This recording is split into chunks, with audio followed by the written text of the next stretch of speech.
Let's start our class 6 subject English text। Previous lecture में हमने आपको चैप्टर 4 एक्सप्लेन कर दिया था और उसका पोएम भी एक्सप्लेन कर दिया था, बुक वर्क भी राइट करवा दिया था। आज हम आपको पढ़ाएंगे चैप्टर 5 आज हम लोग रीड करेंगे। तो आइए स्टार्ट करते हैं। चैप्टर 5 का नेम है a different kind of school, एक डिफरेंट काइंड का school. Do you know these words? If you don't find their meanings, bandage, crutch, cripple, honor, misfortune, systems। आप इन वर्ड्स को जानते हैं? अगर नहीं जानते हैं तो इन वर्ड्स का मीनिंग आप क्या करेंगे? सर्च करेंगे। Look at the picture in this unit and guess in what way this school may be different from other school.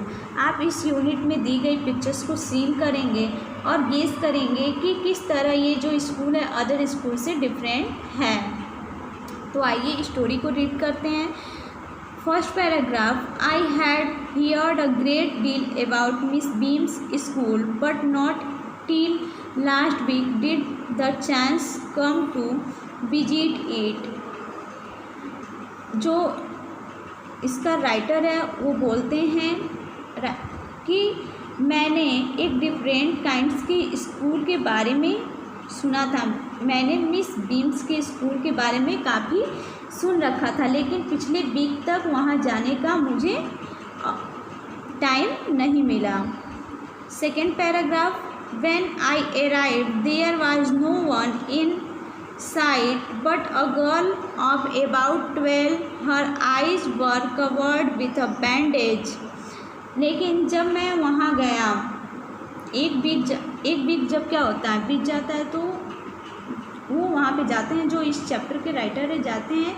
जब मैं वहाँ पहुँचा तो मैं एक 12 ईयर्स की गर्ल्स के अलावा मुझे वहाँ कोई भी दिखाई नहीं दिया। उसकी आइज़ पे क्या लगा हुआ था? बैंडेज लगी हुई थी, पट्टी बंधी हुई थी। And she was being laid carefully between the flower beds by a little boy who was about 4 years younger. She stopped and it looked like she asked him who had come. He seemed to be describing me to her. Then they passed on। और उसके साथ एक small boy था जो about 4 years का था। उसके द्वारा फ्लावर्स की बेड्स के बीच से उसे क्या कर रहा था? वह उसे फ्लावर्स के बेड्स के बीच से ले जा रहा था। वहाँ वह क्या हुई? स्टॉप हुई एंड ऐसा दिखाई दिया जैसे उसने पूछा हो कि कौन आया है। वह उसको मेरे बारे में डिस्क्राइब करता हुआ सीम्ड हो रहा था, दिखाई दे रहा था। तब वे लोग क्या हुए? आगे निकल गए। Paragraph third, Miss Beam's was all that I had expected, middle aged, full of authority at kindly and understanding. Her hair was beginning turn grey and she had the kind of plump figure that is likely to be comforting to the homesick child. I asked her some questions about her teaching method, which I had heard were simple। जैसे मैंने hope की थी miss beams वैसी ही थी, middle age, full authority and kindly and understanding थी। उनके hair जो थे वे कैसे होने लगे थे? टर्न ग्रे कलर में टर्न होने लगे थे, यानी कि पकने लगे थे। एंड उनका शेप प्लम फिगर जैसा था जो होम से दूर सैड चाइल्ड के लिए कंफर्टिंग होती हैं। मैंने उनसे उनकी टीचिंग मेथड के बारे में कुछ क्वेश्चंस पूछे जो कि मैंने सुन रखे थे कि वे सिंपल हैं। Paragraph 4, no more than is needed to help them to learn how to do things simple, spelling, adding, subtracting, multiplying and writing. The rest is done by reading to them and by interesting tasks during which they have to sit still and keep their hands quiet. There are practically no their lessons.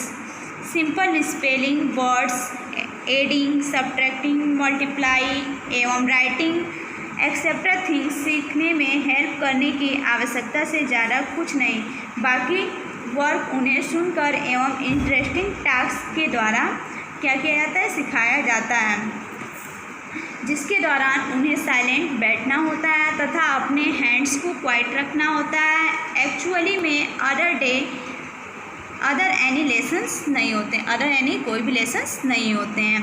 Paragraph 5, the real aim of this school is not so much to teach thought as to teach thoughtfulness, kindness to others and being responsible citizen. Look out of the window a minute, will you? इस school का real M जो है thoughts को read करना उतना ही है जितना thoughtfulness को रीड करना है, दूसरों के प्रति काइंड बनना एवं रिस्पॉन्सिबल सिटीजन बनना। 1 मिनट विंडो से बाहर की ओर देखिए, क्या तुम देखोगे? वो बोलती है कि आप 1 मिनट क्या करिए, विंडो से बाहर देखिए, क्या आप देखना चाहेंगे? 6 paragraph, I went to the window which overlooked a large garden and a playground at the back. What do you see? Miss Beams asked. मैं उस विंडो के पास गया जहाँ एक क्या था, बड़ा सा गार्डन था तथा उसके पीछे एक प्लेग्राउंड था। आप क्या देख रहे हो? मिस बीम ने पूछा कि आप क्या देख रहे हो। Paragraph 7, I see some very beautiful grounds, I said, and a lot of jolly children. It pains me though to see that they are not all so healthy and active looking. When I came in, I saw one poor little girl being led about. She has some trouble with her eyes. Now I can see 2 more with the same difficulty, and there's a girl with a crutch watching the others at play. She seems to be hopeless cripple. उसने बताया, मुझे कुछ बहुत beautiful ground और बहुत happy child नज़र आ रहे हैं। मैंने कहा, यह मुझे पेन होती है कि वे सारे इतने हेल्दी एवं एक्टिव दिखाई नहीं देते। जब मैं अंदर आया तो मैंने एक पुअर गर्ल को ले जाते हुए देखा, उसके आईज में कुछ प्रॉब्लम थी। अब मैं उसी तरह की प्रॉब्लम वाली अदर्स 2 गर्ल्स को भी देखा। वहाँ एक गर्ल क्रच लिए हुए दूसरे चाइल्ड को प्ले करते हुए देख रही थी। वह एक होपलेस क्रिपल महसूस होती थी। Paragraph 8, miss beams laughed. Oh no, she said, she's not really lame. This is only her lame day. The others are not blind either. It is only their blind day. I must have looked very surprised, for she laughed again. Miss Beam हंसी। वो नहीं, उसने कहा, वह actually में लेम नहीं है, यह एक्चुअली उसका लेम रहने का डे है। दूसरे भी जो चाइल्ड हैं वो ब्लाइंड नहीं है, यह ओनली उनका ब्लाइंड डे है। मैं एक्चुअली में बहुत सरप्राइज दिखाई दिया होगा क्योंकि वह दोबारा लॉबिंग करने लगी। तो आज का आपका होमवर्क है, आज आप चैप्टर 5 को रीड करेंगे और इसको समझेंगे। आज का आपका क्लास यहीं पे ओवर होता है। Thank you.